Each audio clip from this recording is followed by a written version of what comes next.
Então essas coisas são descobertas pelo estudo da Palavra de Deus, pela oração, jejum, a revelação do Espírito Santo. Agora, existem as profecias diretas que você lendo, você já vai entendendo. Podemos ver, por exemplo, aí a origem humana de Jesus, desde Gênesis. Lá no capítulo 3, Deus prometeu que da semente da mulher viria um que pisaria a cabeça da serpente. E aí, você lendo isso aí, você já entende que da semente da mulher, ou seja, um ser humano, né? Jesus então viria como um ser humano, nasceria de uma mulher, para vencer Satanás. Agora, um ser humano sem pecado. Jesus foi concebido pelo Espírito Santo. Não é filho de José com Maria, senão nasceria com a semente do pecado, é aí herdado de Adão, né? Então ele nasceu concebido pelo Espírito Santo, nasceu sem pecado. Quando Deus promete a Abraão, Isaac, Jacó, que da semente deles nasceria um que abençoaria as nações, as nações seriam benditas através dele, está falando de um descendente aí, dá para entender que esse descendente, quando Deus chama Abraão, ele tem em vista Jesus. Então a Bíblia revela que ele seria descendente de Judá. O cetro estava em Judá. Você pode ler em Gênesis e você vai entender isso, que é da tribo de Judá, que nasceria então aquele que teria o cetro, ou seja, seria rei sobre todos os reis. Depois nós vemos um pouquinho mais para frente falando de Davi. Então, da raiz de Jessé, de Davi, é que nasceria então esse rei, a descendência de Davi. Isso está escrito em Jeremias, falando sobre isso, no capítulo 23, versículos 5 e 6. E nós vamos ver então que no Novo Testamento isso tudo se cumpre. Jesus nasce realmente filho de Maria, nasce humanamente como ser humano, e ele nasce ali na tribo de Judá, em Belém, e ele é descendente do rei Davi, como está escrito, tudo está profetizado, tudo se cumpre. O nascimento de Jesus, né?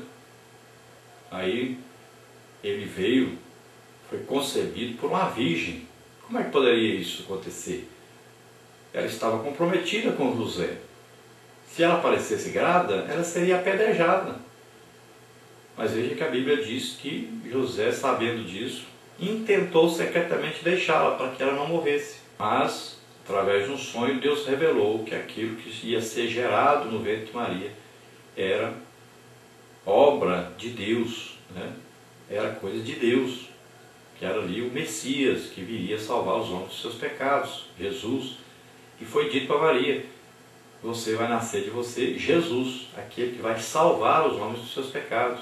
E precisava do consentimento. Deus não obriga o homem a nada. Maria diz: eis aqui a sua serva, faça, cumpra-se aquilo que o Senhor deseja.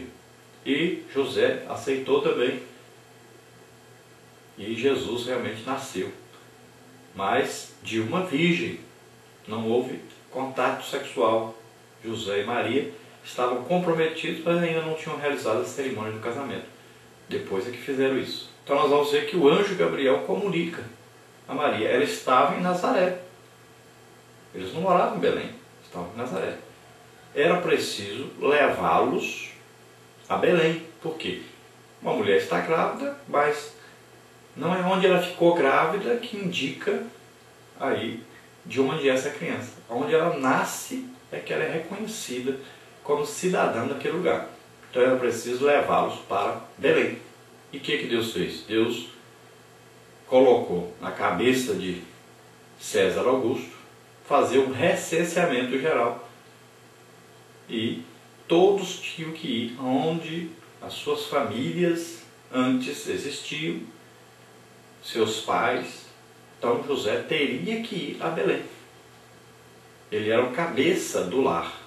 Não era a mulher que indicava onde ia fazer o alistamento, mas era o homem. Ele teria que ir. Então nós vamos ver que José e Maria vão para Belém. Maria estava grávida, no 9º mês, e chegando lá em Belém, ela deu à luz.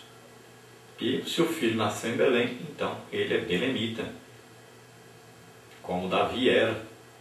E se cumpriu a palavra de Deus que estava escrito em Miqueias: e tu, Belém de Judá, jamais será dita como pequena, porque de ti virá, né, o libertador, virá aí o rei. Então tudo se cumpriu ali. Existia também uma profecia falando que Raquel chorava os seus filhos, né? O judeu lendo sabe que isso aí significa Israel chorando pela matança dos judeus. Mas a palavra de Deus revelou, né, o Espírito Santo revelou no Novo Testamento que isso aí estava falando da época em que Herodes mandou matar as crianças, na época que Jesus nasceu, e que Herodes mandou matar muitas e muitas crianças. Então a Bíblia estava falando sobre o nascimento de Jesus, era uma profecia a respeito de Jesus, embora se interpretasse de outra maneira. E nós temos também aí as profecias sobre as obras de Jesus. O que Jesus faria? Como Jesus realizaria sua obra aqui na terra, sua obra perfeita? Então nós podemos ver isso também registrado na Bíblia e seu cumprimento no Novo Testamento.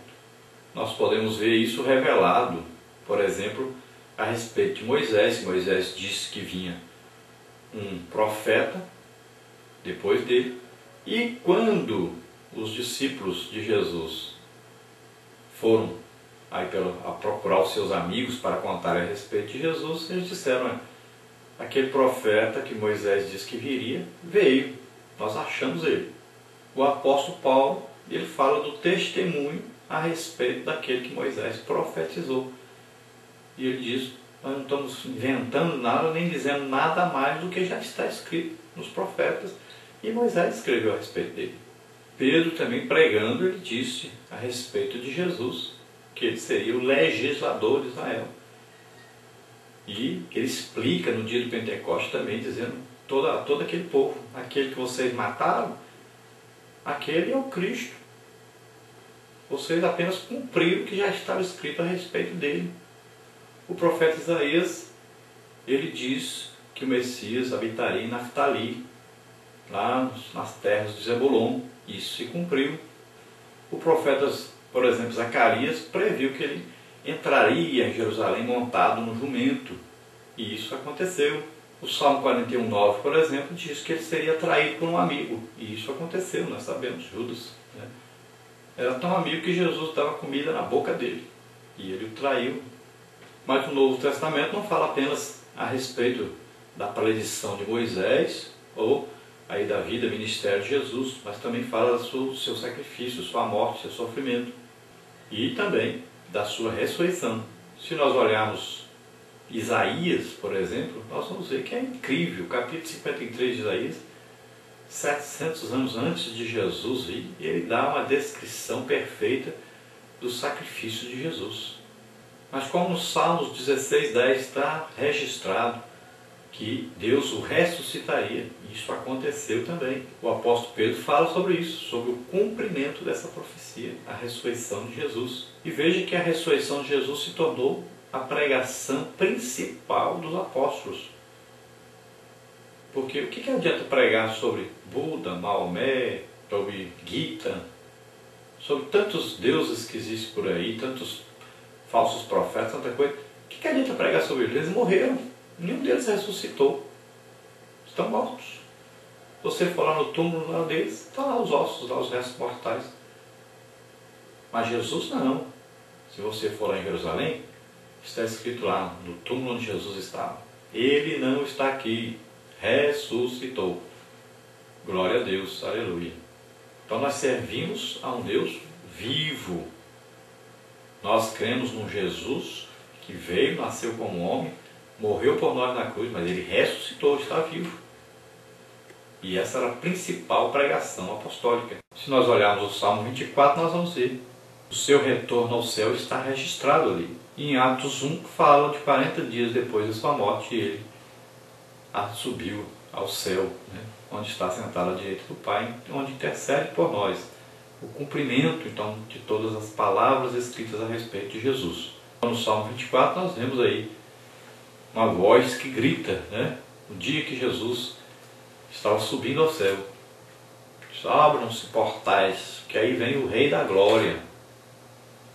E é perguntado, mas quem é o Rei da Glória? E de novo, abram-se portais, aí vem o Rei da Glória. Tudo isso a respeito do quê? De Jesus. Jesus estava entrando, estava indo para a presença do Pai para ficar eternamente.